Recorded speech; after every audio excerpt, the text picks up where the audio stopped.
And action. Okay, today I'm going to show you what you need to vinyl wrap your K-truck or vehicle. So the type of pattern that I'm going to be doing on the K-truck is like a camo pattern. And when I cut the vinyl wrap, I'm going to do straight lines and angles or straight edges instead of curves, because it really lends well to the shape of the K-truck, which is kind of square. So what you're going to need is vinyl wrap. Using the scraps that I had lying around. I ordered this color, which is like a gray matte. This is a carbon fiber. I'll cut this up using, first let me show you what you need. A scissor, hobby knife, box cutter, squeegee, and a heat gun or a hair dryer would work. So let's first, kind of cutting pad, I'm just using a cardboard box. So I'm going to cut out the first one just at random. I'm going to try to take away any points or round shapes. Just cut away. Very easy to do. You can use a scissor if you don't have a hobby knife or a box cutter, and you know, just kind of like make everything different. See, you got some wrinkling because this is a piece of scrap. I'm going to cut that out. And then we're set. I'm going to use this as one of the stickers. And keep this in mind. Vinyl wrap, it's a sticker. So think about it like that. Keep it simple. You can just stick it on the vehicle. When you do stick it on a vehicle, if it's on a sideways, if it's vertical, start from the top down if you can, because it's easier rather than from going from the bottom up. Okay. So I did a few already on dreams, as you can see. Looks pretty good. And I'm gonna go to the continue further this pattern all the way to the back side of the vehicle. What's very important also is that you clean your vehicle, you wash it, get out any debris, because you're going to be sticking the vinyl wrap on the vehicle. And action. So first I want to do a mock-up of where I want to place it. If I have a straight edge here, I want to kind of match it up with any kind of straight edge where I'm going to put it. So this one I'm going to go right where the bed is at and then put it close, kind of just feel it out. Remember, you can just cut all these things that kind of stick out. So I'm going to put it on. Take out the sticker, and remember, when you're going vertical, top down is the key. It'll really ease up the process. Let's take out the sticker, the backing I mean, and take your time, don't rush it, because haste makes waste. I'm going to put it on now, kind of see where I'm at. And I'm doing what they call a cold placement, where I don't heat up the vinyl wrap because I don't really need to.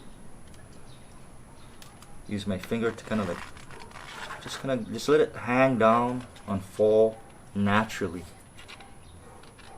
and this will avoid any bubble formations. Like right now I feel some tension, so you can lift it back up, come back down with your finger.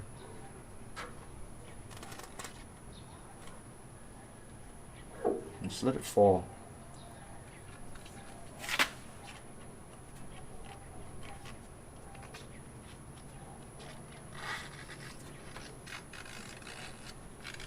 And then when you have an impression, like there's an indentation here, when you get to that part, kind of push in there with your finger, or you can even use a squeegee. Let it go down. And now you got this, and you're like, okay, now it's overhanging. What do I do? This is where your box cutter comes into play. I'll be right back. I'm using the squeegee. I'm looking for any kind of bubbles right now. Let's get back to the bottom there. I got those things out. When you do your box cutter, just a minimal, push the blade out just a little bit. Go to where you want to cut. Go right there and just cut it off. And there you go. If there's a lot of overhang or what have you, you can use a heat gun, but this one looks pretty good. It probably took less than a minute to put that on. You can flatten it out with this, the squeegee, and then move on. So if you're wondering,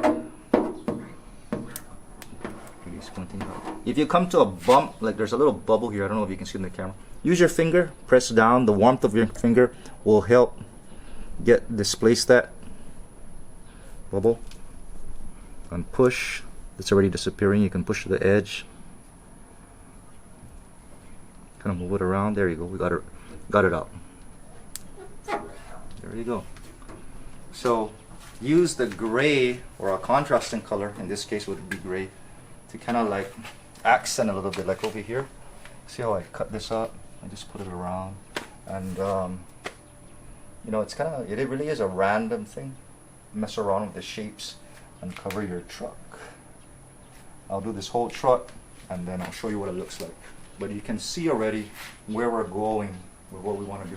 I'll show you something over here. We got an edge over here that's kind of sticking out. It's not sticking.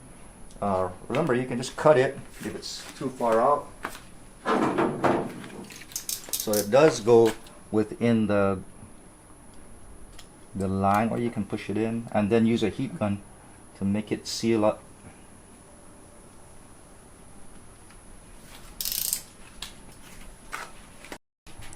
You can even overlay it. You know, you can just overlay, if you don't want to cut it out like what I did here, just overlay one vinyl wrap on top of the other. You can do it side by side. Kind of just let your imagination run wild on this one. It's a very easy project.